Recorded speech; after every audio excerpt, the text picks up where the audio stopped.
Hello, people. Real quick, I'm doing something different with the audio, so I don't have to edit as much because I'm really lazy with that. So if it sounds the same or better, or I don't know, I'm not listening to this. If it sounds fine, or if it sounds like shit, if it sounds like shit, tell me. If it doesn't, if you can't really tell the difference, don't tell the difference. But today I'm doing a review on Cyberpunk. No coincidence, the book that came out in 2023. I don't know. It came out in the past few years. Um, but before I do that, I'm going to talk about a couple of different films. I asked Pink, and he gave me permission to do this on my own channel. And holy shit, I had the wrong thing. You did not see that. That's not the video recording software. Where is it? It's gone. Why is it gone? It, where is it? Is it this? No. There it is. Okay. Uh, like usual, if you couldn't tell, unrecorded. Um, but yeah. So I'm gonna talk about a few films I've seen recently. I was gonna record this earlier, like 4 hours earlier or so, and then I constantly had noise right outside my door, and one of my sisters coming up and begging to use my car keys like she was an abused wife of a husband trying to go out and meet her friends or just go out in public in general. So, uh, I couldn't record earlier, so it's midnight. Um, I hope everything works, audio mainly. So again, I'm gonna quickly talk about two different films, and then I'll talk about the book. So if you want, excuse me, if you want to actually skip to the book portion, holy shit, I think there's fucking whooping at 11 p.m. Awesome, awesome. Um, if you want to skip to the actual book portion, there is a chud and a chudette, like one or two slides down. So just skip to that. That'll be the actual intro for the book. But I don't imagine this video is going to be too long, since usually the books I like aren't, for whatever reason, as long as the books I dislike. So this one should be short. But yeah, I'm going to talk about Obsession and Backrooms real quick. Um, both these books are books. Oh fuck. Both these films are pretty good. Uh, Firstly, I would just like to say I do recommend Obsession way more than Backrooms, but if you are a Kane Parson, I don't know, Kane Pixels, Kane Parson, I think his YouTube's Kane Pixels and his actual name's Kane Parsons. But if you're a fan of his work on YouTube, and you really like the Backrooms mythos, that sort of stuff, I would absolutely recommend watching this film. If you're someone that's very iffy on the idea of this film, Luminal Horror just isn't your thing, I would recommend just not getting it or not watching it, because it didn't really do much for me. Um, Here, I'm gonna talk about Session first, and then I'll go to the Backrooms. Uh, oh, there's something else extra after this too. Um, so the first one is Obsession, and it follows a guy who's a complete fucking loser. He's in a friend group with another girl, or two girls, and a guy who's his like best friend or whatever. His best friend, fucking asshole. I don't know. I don't know. What something I really liked about this film was that everyone actually felt like their own people. They all had their own goals, and they all kind of treated they all had their own opinions uh on the events that were occurring. If you like someone, the main character that's not a complete fucking coward, um, and actually like takes accountability for the shit they've done, this is probably not your film. He is a fucking awful person. He's a fucking coward to boot, and he goes out in the he goes out in the easiest way possible, because if he was actually allowed to do what he wanted to do, he, he's a fucking pussy. But I did enjoy the film. I thought, I mean, there were a bunch of moments where I was like laughing, or at least not laughing, chuckling, I guess, because they were kind of funny. Um, but it's a good film. I thought it was a really good film, good concept. Uh, I think there were two big problems I had with the film. If I can remember the first one, uh, this here, I'll just say the second one. There is a part of the film where he tries. So, if you don't know what this film is about, it's about a guy who finds a trinket that you break it, you make a wish, and your wish comes true. He made a wish. Oh, actually, my first one. This was a like once, and it would happen once in the movie, where now if you couldn't tell, I say cuss words a lot. Fuck being one of them. So I'm a very avid user of the word fuck, but for they put it in the like worst line possible. Usually I don't know. I feel like if you're gonna make a wish, you're by yourself. So here's the line. He's like, "I wish Nikki loved me more than anyone in the whole fucking world." You're alone in your car. Why are you saying fuck? Don't say fuck there. It just ruins the line. That's the only line that I remember from that entire film. And it's that. And the only reason I remember it is because I fucking hated it. I said fuck there, but like it actually makes sense. It's like just just remove fuck there and the line's fine. I don't have a problem with the line. Yeah. Very small problem. The other one was with the ending or towards the end. Um, he wants his wish undone. You can't go back on wishes. Uh, and so the only way to have your wish undone is for someone else to wish that your wish never happened or the events of your wish never happened or whatever the fuck. So he goes to two people, probably the worst two people he could have possibly went to. I think I want to say he had like a fuck ton of these one wish willows. That's what you use to get your wish. Just go to a fucking crackhead. Say, hey, I'll give you $20 if you say this. You hand him a piece of paper with the wish, and you give him the fucking stick. Like you just give it to a crackhead because I guarantee because most people don't know what the fuck these one wish willows are. Just give it to a crackhead. Give it to a fucking old person. You know? Hey, I'll buy you alcohol if you fucking say this wish and break this stick. Like, I don't know. That was probably the easiest thing, and he went to the worst two people to possibly go to. But other than that, I didn't really have any problems. I liked all the characterizations. Um, I liked all the characters. They all felt human. Um, so it didn't feel like characters. Um, car scene was good. Any scenes with the main actress that is obsessed, and any scenes with her in the dark is really good. And I'm going to be honest, the only reason I ever watched this film wasn't because it got a lot of traction. It was because the main actress, because I saw her in a different, I saw her in a TV series a few years beforehand. But other than that, uh, yeah, good film. I liked it. It was nice. I think he's making more. So the guy's gonna make more films. So that's cool. And Backrooms. So I was very disappointed with this. And sorry if it sounds like I'm looking away or I'm getting further away. I physically have to turn my head to look at what the screen's showing because I took my glasses off and I can't see on the tiny little screen that I get. Um, so Backrooms film. If you don't know about the Backrooms, fucking look it up. Like that's I'm not gonna here to fucking educate you. Um, so I have like one big gripe with this.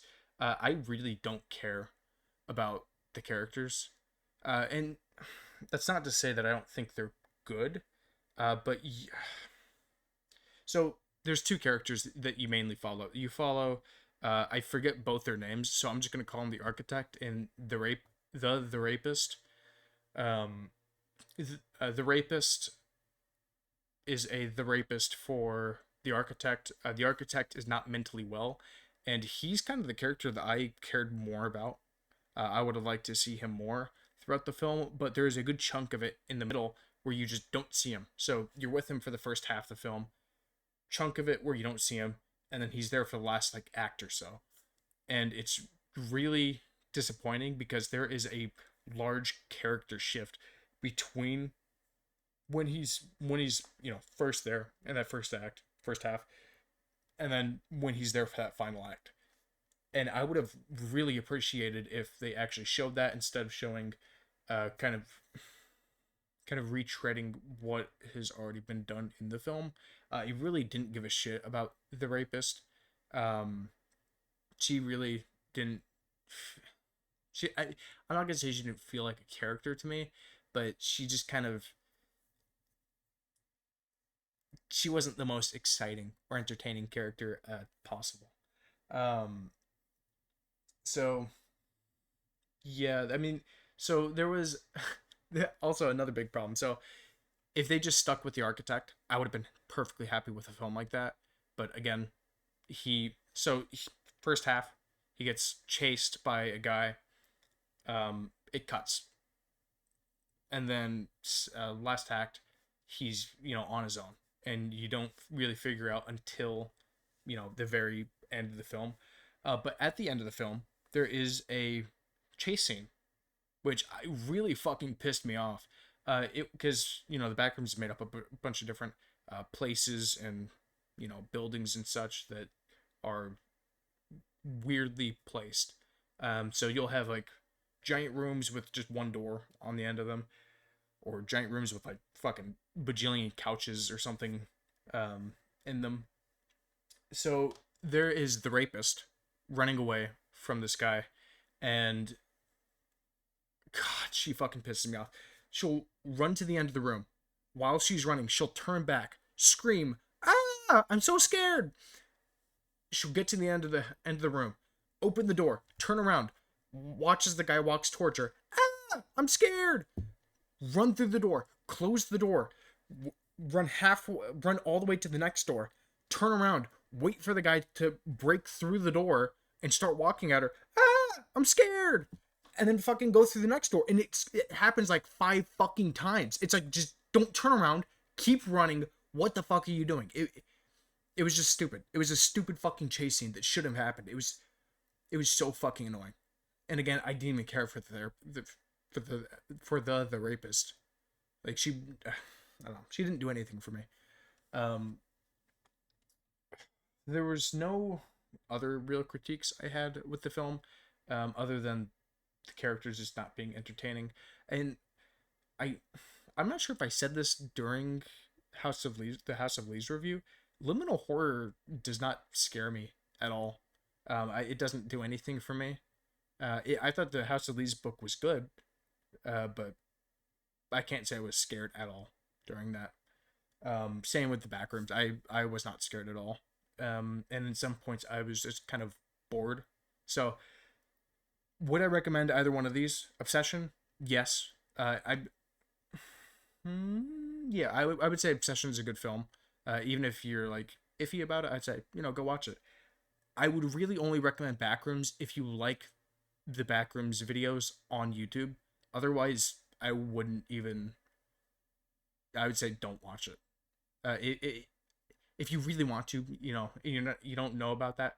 If you really want to watch it. Or if you're a big fan of the YouTube stuff, watch it. If you're really iffy on it, like it looks kind of interesting, I would say watch the trailer. If the trailer doesn't interest you, don't watch the film, because I didn't think it was that particularly good. Okay, moving on. Finally, there's 11/22/63. This is a TV show that came out in um 2016, and it's based off of a book by Stephen King in 2011. And if the book follows or if the show follows the book, I'd probably say at least 50%. It's not fucking good.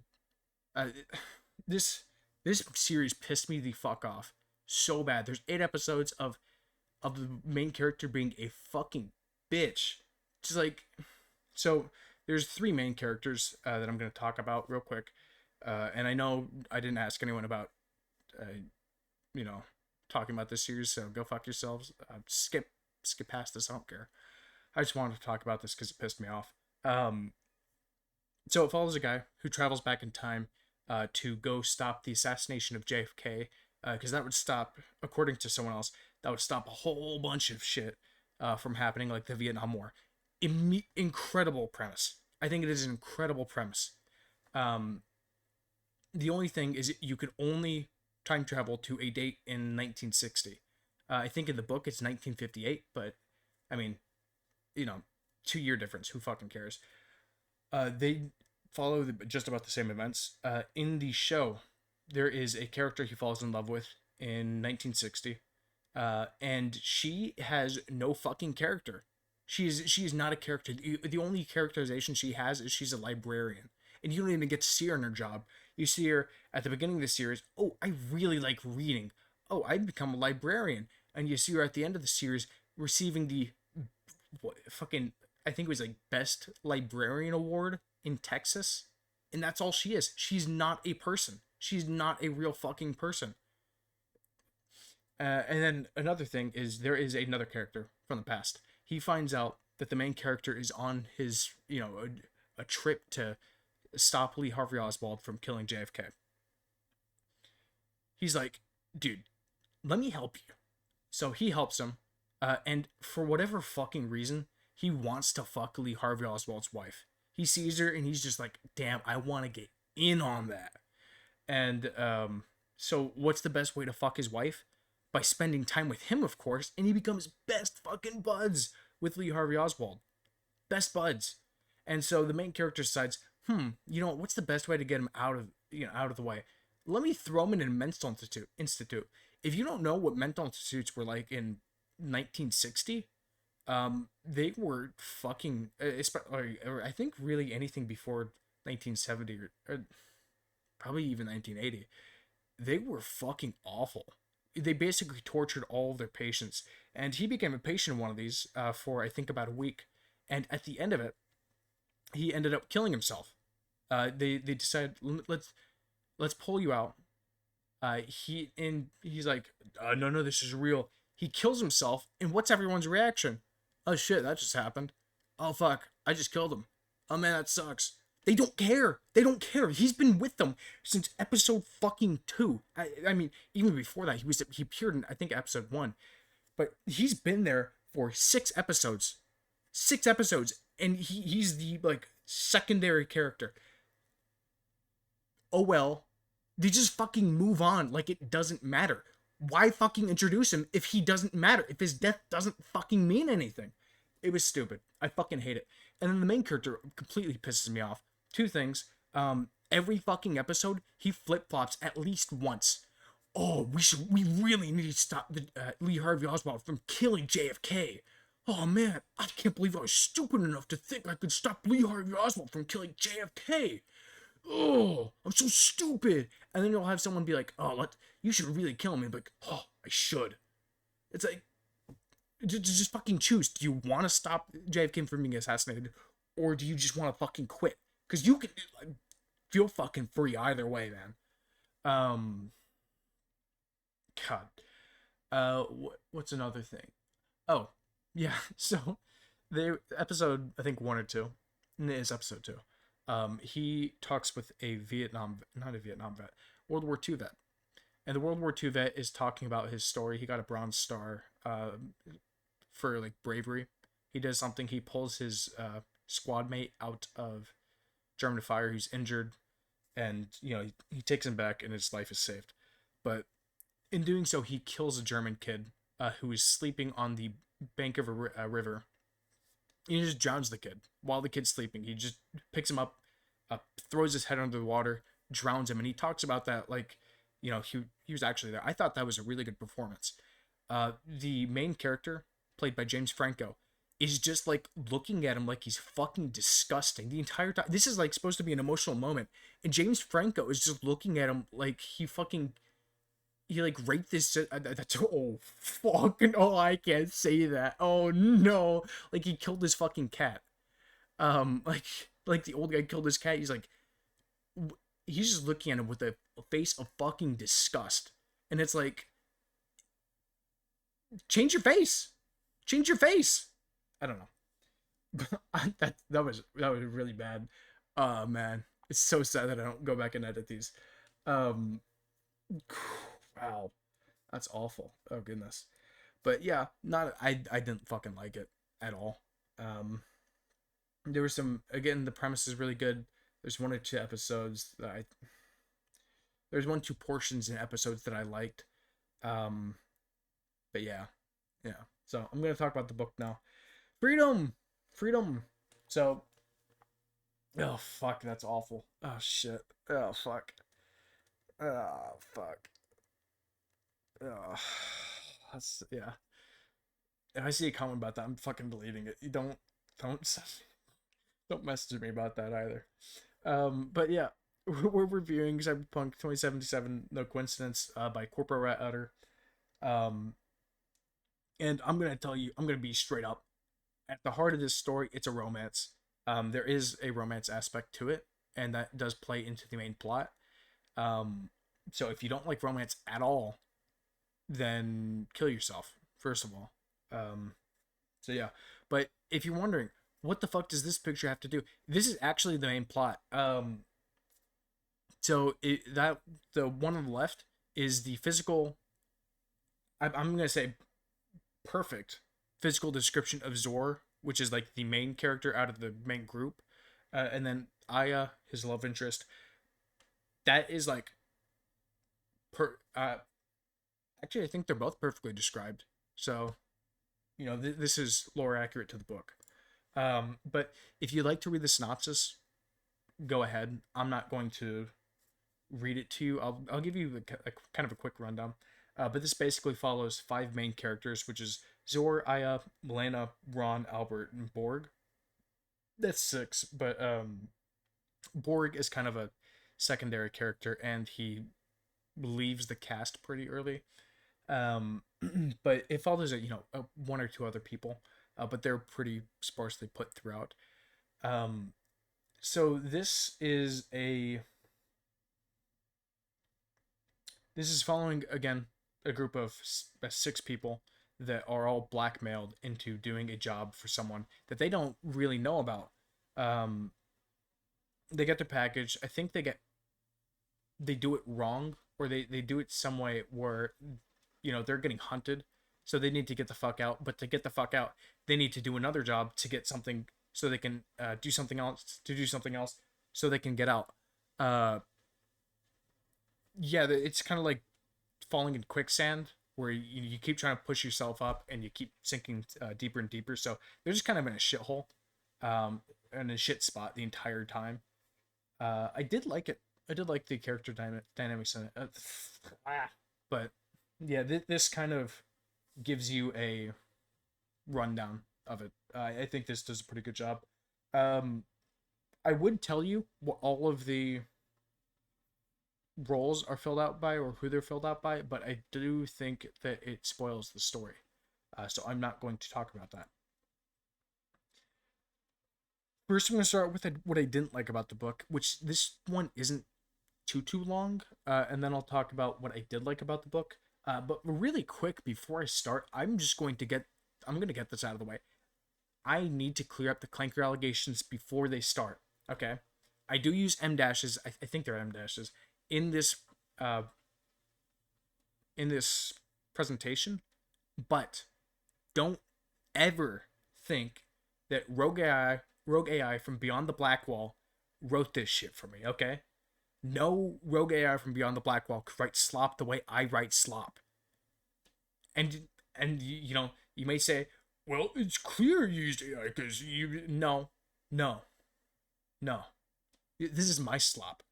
And second of all, if you say, oh, you're using M dashes wrong, or doing or M dashes, fuck you. I don't care. So moving on. What did I not like about this book? Um, it is very, very jarring. At least I think in the first third of the book, it was very jarring to go have 2-3 pages following one character, especially someone that's interesting like Zor or Aya, or I would say probably towards the beginning, Ron is really interesting. And then have it go to someone that I really just don't give a flying fuck about. So like Borg, Liam, any their POVs are so fucking bad that I think the book would have been better if it just didn't have them, like at all. Um, so I mean, if you do read this book or you do pick it up, it is really, really, really hard to know what the fuck is happening, at least in the first like quarter, I would say. So that's the first one. Oh yeah, Liam. He is he's a secondary character, not a part of the main group. He's kind of a minor antagonist in the book. He's used so fucking poorly. I so really what the main message was, I think, for his story was just that the the corporations control everything, whether you want something to happen or not, whether you're a good person in Night City or you're a bad person in Night City. The corporations are going to do what the corporations do, and they're going to control everything. And that's exactly what the fucking book did. The book already tells you this. The book gives you this message. The game and the movie give you this message. Liam's story was unnecessary. It was just extra fucking words, and it meant nothing. Because the rest of the book does it better. The main story of the book does it better. Like, he's genuinely a fucking waste of a character. And I was gonna talk about his deputy, but I don't fucking know anything about her. Um, so really, all side characters except Dum Dum. If you don't know who Dum Dum is, he appears in the first. Um, when you go to meet the Maelstrom guys at the start of Cyberpunk, where you're getting the spider or the crab or whatever the fuck, the drone, from Maelstrom. He's the guy that offers you to hit a crack pipe. So he's cool. I liked him. But just about every of the other characters, every one of the other characters all felt the same. You could not tell me, but you cannot give me any of the side characters' names and have me and expect me to know who the fuck that was. I think I know who Stanley is. That's it. I don't know anyone else. All the side characters are kind of just there. Um, but yeah, it was really confusing having following a POV of one of them because I'm like, did I get introduced? Or is this someone I know? And then, 2 3 pages later, I'd figure it out because they mentioned something. Um, but if you are a real feminist at heart, you know, if you care about our women, brothers, and sisters, this book does have a pretty good amount of sexualization towards women. So if you care about that, probably don't want to read this book. But if you know what CP is about, if you're familiar with CP, if you love CP, uh, yeah, you should expect this. I was gonna say something else, but I'm not saying that. Probably just as bad as the comment before. So we'll just move on. What did I like about the book? Real quick before I actually give any of my points here, I might be biased, and that's two reasons. I really like the game, so much so that it is actually my favorite game of all time, and I also partially spoiled myself when I first read it. I What I like to do is I like to just kind of riff through the book to see how many pages there are, and just because I like riffing through the book, and I think I riffed through the entire book, got to like the last 5 pages or so, and I read one line. It was a quote from someone, and it made me think, "Oh my god, the book's gonna have this sort of ending," and that was completely ripped away from me at the end of the book. I wasn't crying or anything, but I was just like, "Yeah, I shouldn't have expected that." Um, so yeah, I gaslit myself. It was a good book though. Uh, so I did mention this earlier. I don't like Borg as a character. Borg's fucking annoying. He's an awful person. awful character. Don't write him into your story unless you're gonna kill him immediately. He got zeroed really quick. Uh, even though he was chromed up, you know, he got zeroed by not even corpos. Not even fucking. He got zeroed by Maelstrom, by fucking Dum Dum of all people. So yeah, he can go fuck himself. That was really cool because I didn't have to read about him or follow his POV anymore. So Borg gets killed really quick. Most everyone's except Liam, fuck Liam. Most everyone's endings I thought were really fitting. I don't think I've read a book or have played a game or watched a movie where I thought, holy shit, everyone's endings was like so fitting. But this book, for whatever reason, is the only one I've thought about. I'm like, that was a really fitting ending for this character and that character. I liked it. It was good, very fun. I did like how when you follow the POV of you know one of the five main characters, that they all felt different. They all had their own opinions on each other and on what they were doing, and whether they thought something was stupid or whether they didn't even give a shit. I did like it.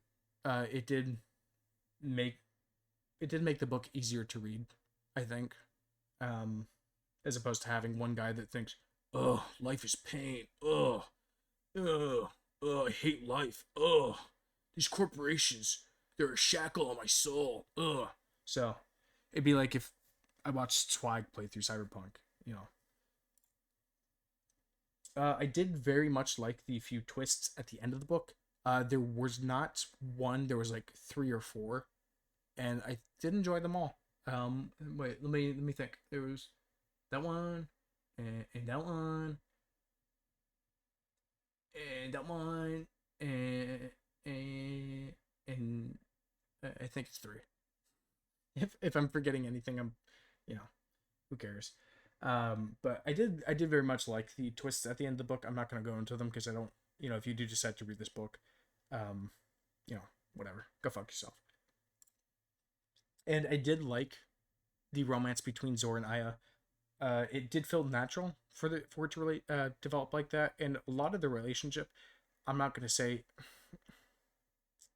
a lot of the relationship is purely physical. So you're not. It's not people that like they care for each other, obviously, but they really just want to get it on, and I mean their relationship makes sense to me. So it was good. I like the way it developed. If it's something that I expect to be like a very long term relationship, I would expect something else. Something more substantial than I really want to kiss you and I really want to fuck you. Uh, but I think this book does it well, and I think it definitely allows room for the relationship to go in a way where it would last for a long time.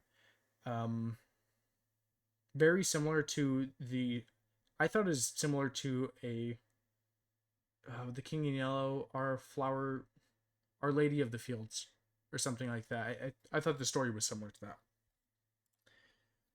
So I'm going to talk about book rankings now. We're free. It's 30 minutes. Actually, that's a really quick. Damn. And most of the time wasn't even talking about this. So book rankings. I figured out finally how to do it from the bottom up. So instead of being surprised that World War Z is number 11th, you'll be wondering what's number one. Oh, I'll tell you that in a second. So World War Z number 11, it's never getting in the top 10 spot. Um, and so we need 5 spaces. We have 5 spaces empty. Hopefully one day we'll have all 5 of them filled. So we won't even have to see World War Z. What's next? I can't see. Oh, so book number 4, King Yellow. I thought it was a good book. It's marketed really fucking poorly. Um, I feel so. It's a good book otherwise, but don't expect, a lot of horror stuff going on. The next is Project Hail Mary. I did like this book, but the more I think about it, the more I get pissed off about it. So I don't want to think about it. But it's a number three. I found it more enjoyable than King Yellow overall. Now, you might be surprised. Uh, I think originally I had this list, and I know at least I had it in our group chat, and I know I had it on in the description of a different video, but it has slightly changed. So in the number two and number one spots are, I mean, at the moment, Cyberpunk 2077 is the number one spot, but it, tomorrow or next week, it's probably going to be a number two spot. These two are really close, I feel. I enjoyed them both the same amount. I think probably House of Leaves is just a better book overall, but I really enjoyed both books still. And if you're not someone that's like too keen on reading through a book, you don't have much time, um, you can't sit down and read a book. I would recommend the audiobook. I mean, if you're a CP head, if you love CP, I would absolutely recommend the book to you. If you're not someone that knows what Gonk, Chrome, Choom, Zero, Corpo, that type of slang. If you need a fucking dictionary for that type of slang, probably not the book for you. Um, but I mean, overall, it's a good book. I liked it. If you like Cyberpunk, read this book. I mean, it doesn't really add. I don't think it changes anything about the world, but it adds a little flavor. And I'm not gonna say this for certain, but yeah, no, this is like a very. It might lead to something at least small in Cyberpunk 2, but I don't think it's gonna be anything like super important. Um, but it is cool what they're doing and what they did in the book. Um, but again, if you don't like reading books or you don't, you can't sit down, you can't find time, I would recommend the audiobook. I have not personally listened to it, but I do know it is voiced by the female V voice actress. So if you like, what's her name? Jeremy Lee is her name. If you like her voice, she, she voice acts for this. Oh, don't leave, don't leave, don't leave. There is one more thing I need to talk about before I will allow you to leave. Um, it's not something I need to say. It's something I need to show. So please, if you do not have your video on, please turn, or if you're not looking at the video, please turn it on. This is very important.